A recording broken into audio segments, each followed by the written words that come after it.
Hello everyone, welcome है आप लोगों का मेरे आज के न्यू ब्लॉग में। राम राम सभी को। कैसे हैं आप लोग? उम्मीद करती हूँ सब लोग स्वस्थ होंगे, मस्त होंगे और अपने अपने कामों में व्यस्त होंगे। मैं भावना सिंह। सबसे पहले तो आप सब लोगों को ढेर सारी आज की शुभकामनाएं देखती हूँ। आज है हरियाली अमावस, तो आपको हरियाली अमावस्या की हार्दिक शुभकामनाएं। सावन माह की हरियाली अमावस्या की हार्दिक शुभकामनाएं। तो आज का ब्लॉग भी इसी स्टोरीज पे है। आई होप आप लोगों को पसंद आए। सबसे पहले तो कई दिनों से मैं सोची थी कि हरा ड्रेस पहनूं, तो आज मैंने ये हरा ड्रेस वियर किया है। तो प्लीज जरूर बताइएगा कि कैसा लग रहा है। और मैंने नेल पेंट वगैरह भी लगा लिया है। और मैंने सब लोग डिमांड कर रहे थे कि हरी चूड़ियां कब पहन रही हो, हरी चूड़ियां कब पहन रही हो, तो मैंने फाइनली आज हरी चूड़ियां भी पहन ली है। कैसी लग रही है जरूर बताइएगा। तो और मैं कैसी लग रही हूँ वो भी जरूर बताइएगा। तो फिलहाल तो मुझे बस गर्मी लग रही है। तो चलिए मैं शुरू करती हूँ आज का स्टोरी हरियाली अमावस का। तो एक प्राचीन समय में एक गांव में एक राजा रहते थे।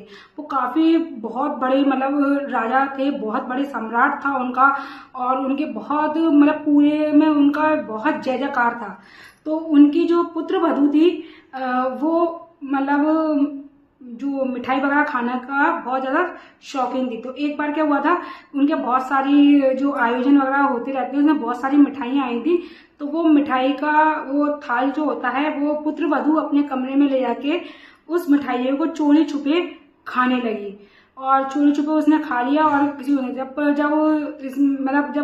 पूछा गया कि ये यहाँ से मिठाइयाँ कहाँ गई और ये मिठाइयाँ किसने खाई, तो उसने ना घबरा के ना बहू ने ना क्या किया, उन मिठाइयों का नाम लगा दिया कि चूहों ने खाई है।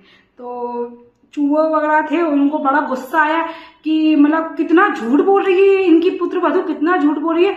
हमने तो मिठाई खाई भी नहीं है, सारी मिठाई खुद चट कर गई, खुद खा गई और हमारे ऊपर इन्होंने नाम लगा दिया कि हमने मिठाई खाई है। तो मतलब उन्होंने सोचा कि अपने इस अपमान का बदला तो लेंगे। चूहों ने सोच लिया कि एक न एक दिन अपने अपमान का बदला लेंगे, इसने हम पे जो झूठा नाम लगाया है तो इससे बदला लेंगे। कहते हैं बदले की भावना आ जाती है।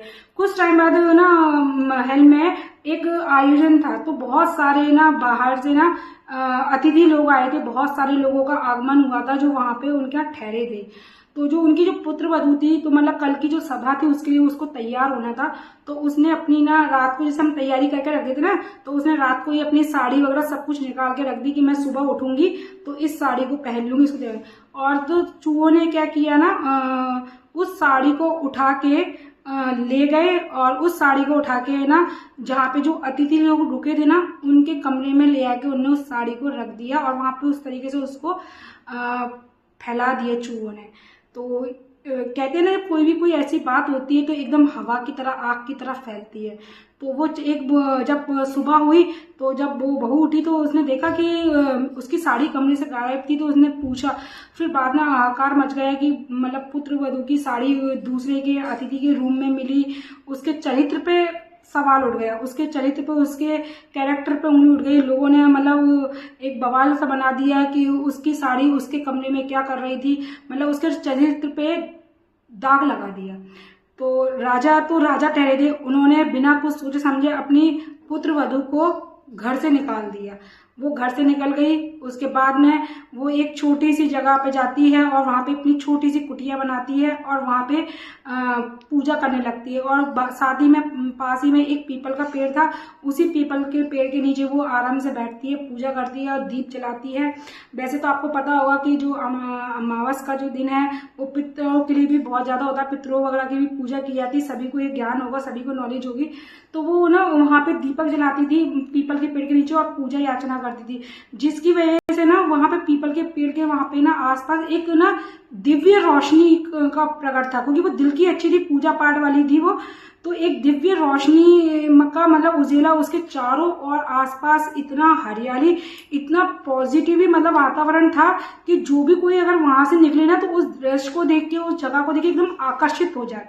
तो एक दिन राजा का उधर से आगमन हो रहा था और उन्हें अपनी पुत्र वधू को वहां देखा और उसके आसपास जो जगमगाता हुआ था एक मतलब उजेला देखा ना, मतलब रोशनी देखी तो उन्होंने सोचा कि ये किस चीज का इतना प्रभाव है। फिर वो अपने ना महल में जाके ना अपने सैनिकों से कहते हैं कि पता करो कि उस पेड़ के पास में ऐसी कौन सी दिव्य रोशनी है जिसका इतना उजेला था, जिसके इतनी मतलब आसपास का वातावरण इतना अच्छा था। तो मंत्री लोग जाते हैं और पता लगाते हैं। तो वहां पे जब वो पूजा भक्ति कर रही होती है और जब वो उस दीप को प्रज्वलित कर रही होती है, तो वो वहां पे जो दीप होते हैं ना, वो लोग आपस में बात कर रहे होते हैं कि ये हमारी रोज डेली पूजा करती है और हमको मतलब प्रज्वलित करती है, और हमें हमारी वजह से यहाँ पे सब रोशनी जो पॉजिटिवली मतलब फैलती है, उससे मैं बहुत ज्यादा प्रसन्न हूँ, बहुत ज्यादा खुश हूँ। और तो मंत्री लोग पूछते हैं उन दीपों की बात सुन के कि क्या आप मुझे बताओगे? तो बोलते हैं कि इस मतलब इसका कोई निर्दोष थी, इसने बस एक गलती हुई थी कि इसने जो मिठाई खाई थी उसका नाम इसने चूहों के ऊपर लगा दिया। तो उन चूहों ने बदला लेने के लिए इसका साड़ी उठा के अतिथि के रूम में रख दिया, और इसके कैरेक्टर पे, इसके चरित्र पे जो सवाल उठा, बल्कि निर्दोष है, बहुत अच्छी है और बहुत ज्यादा मतलब भक्ति भाव वाली है। इसके द्वारा जो प्रज्वलित हम दीप जलाए जाते हैं उसी से हम रोशनी करते हैं।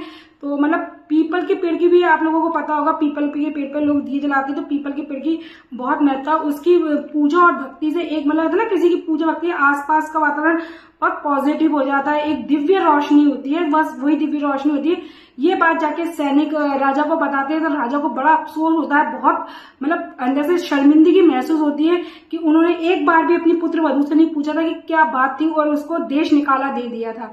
फिर वो उसको खुद लेने के लिए जाते हैं और उसको वापस से महल में लाते हैं, और वापस से महल में आने के बाद में उसको वही मान सम्मान और वही दर्जा दिया जाता है। तो कहने का तात्पर्य ये है कि आपकी जो भक्ति और जो पूजा में होती है, जो शक्ति होती है ना, तो आपके आसपास का जो वातावरण है ना, वो भी बहुत ज्यादा अच्छा हो जाता है। एक पॉजिटिव मतलब पॉजिटिव पूरा वातावरण पॉजिटिव हो जाता है। आप मतलब भक्ति का फल और तप इतना होता है ना कि वो आपके अंदर से प्रचलित जो उजेला होता है ना, वो भक्ति का अपने आप दृश्य दिखाई देता है। एक जो कहते हैं ना, तप और इंसान भक्ति से करता है तो उसके आसपास का वातावरण बहुत ज्यादा अच्छा लगता है। किसी के आपने देखा होगा, किसी किसी के फेस पे भी तेजस होता है, किसी किसी की भक्ति भावनाओं में एक प्रकाश होता है। आप देखना, कभी कोई हमें लगता है कि आज व्रत है, ये और वो है, पर आप एक चीज नोटिस करना, जिस दिन हम श्रद्धा और भक्ति के साथ ईश्वर का व्रत करते हैं ना, मैं खुद इस चीज को अनुभव फील कर रही हूँ। जब हम किसी चीज का बहुत श्रद्धा और भक्ति से उस चीज का व्रत करते हैं ना, उस दिन हमारे फेस पे एक अलग ही तेजस होता है, एक अलग ही वो होता है। इस चीज को शायद जिसने मतलब फील किया होगा, जिसने महसूस किया होगा ना, कहीं ना कहीं भक्ति और तप का आपके जीवन पे, आपके चरित्र पे, आपके फेस पे, आपकी आत्मा पे, सब पे उसका एक उजेला, एक ब्राइटनेस आती है। तो इसीलिए पॉजिटिव थिंकिंग के साथ में रहिए और पॉजिटिव रहिए।